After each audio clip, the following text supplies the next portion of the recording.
बिहार में एकला चलो की राह पर कांग्रेस, यानी अब बिहार में कांग्रेस अकेले चलेगी, किसी के साथ में नहीं, किसी को साथ में लेकर के नहीं, किसी के पीछे पीछे नहीं, यानी अब खुद आगे आगे चलेगी। जो पीछे रहना चाहते रहें, लेकिन अब अकेले चलेगी, किसी की पीछे लगू पार्टी बनकर नहीं रहेगी।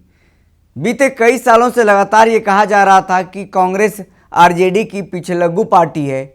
2024 के लोकसभा चुनाव हो या फिर 2025 का विधानसभा चुनाव हो, जो हर्ष महागठबंधन का हुआ, उस हार के बाद अब तमाम नेताओं को होश आया है कि अब अकेला चला जाए, आरजेडी के साथ चलने में हमारी भलाई नहीं है। बीते दिनों पूर्व विधायक दल के नेता शकील अहमद खान ने जिस तरीके से बयान दिया कि कांग्रेस को जो हार मिली है वो हार आरजेडी की है, आरजेडी के कारण ही हम हारे हैं, यानी कांग्रेस की हार का पूरा ठिकरा आरजेडी के सिर पर फोड़ दिया गया।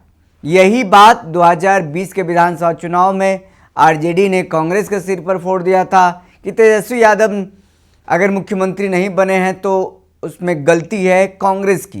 कांग्रेस को 70 सीटें दी गई थी, 70 में से उनका स्ट्राइक रेट देखे कितना है, 19 सीटें ही जीत करके आए हैं।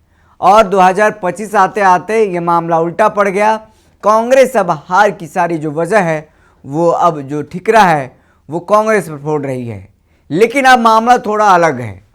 8 जनवरी को एक बड़ा आंदोलन है पूरे बिहार में, कांग्रेस इसकी तैयारी करने में जुट गई है, लेकिन आरजेडी को पूछा भी नहीं है, यानी आरजेडी को कहा भी नहीं है, बताया भी नहीं है, उनसे पूछा भी नहीं है कि आंदोलन की हम लोग तैयारी कर रहे हैं, आप भी हमारे साथ रहेंगे या नहीं रहेंगे। और अब कहा जा रहा है कि कांग्रेस अब अकेले लीड करेगी बिहार में, अपने पार्टी को मजबूत करेगी, अपने संगठन को मजबूत करेगी, अपने उनके जो कोर वोटर हैं, जो अति पिछड़ा हैं, मुस्लिम हैं और जो सवर्ण हैं, उनको मजबूत करेगी, उनको अपने पार्टी में आकर्षित करने के लिए और भी नेताओं को बड़ी जिम्मेदारी दी जा सकती है।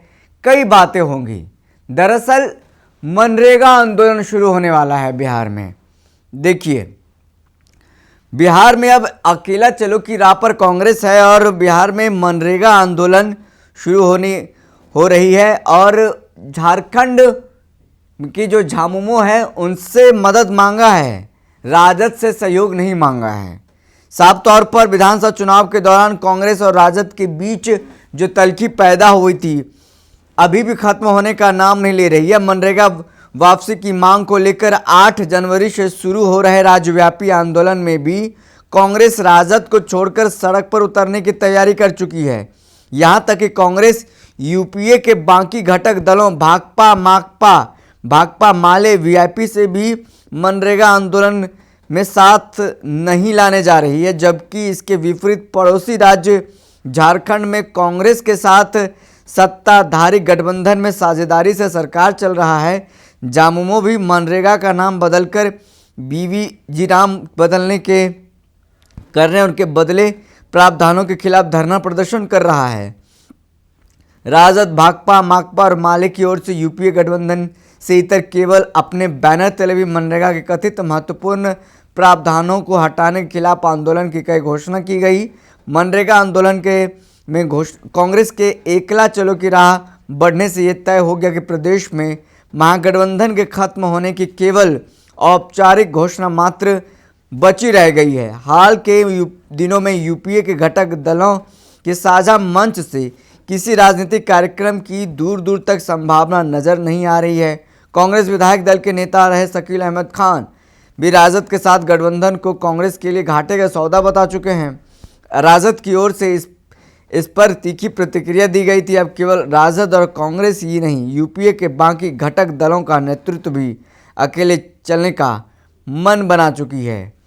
तो 8 तारीख को राज्यव्यापी आंदोलन होने जा रहा है। मनरेगा की वापसी को लेकर के कांग्रेस पूरे राज्य में आंदोलन करेगी और इस आंदोलन में किसी सहयोगी दलों से सहयोग नहीं मांगा गया है। तो साफ तौर पर कहा जा सकता है कि कांग्रेस अब अकेला चलो की राह पर है और औपचारिक रह गया है बस महागठबंधन का टूटना, यानी बिहार में महागठबंधन टूट चुका है।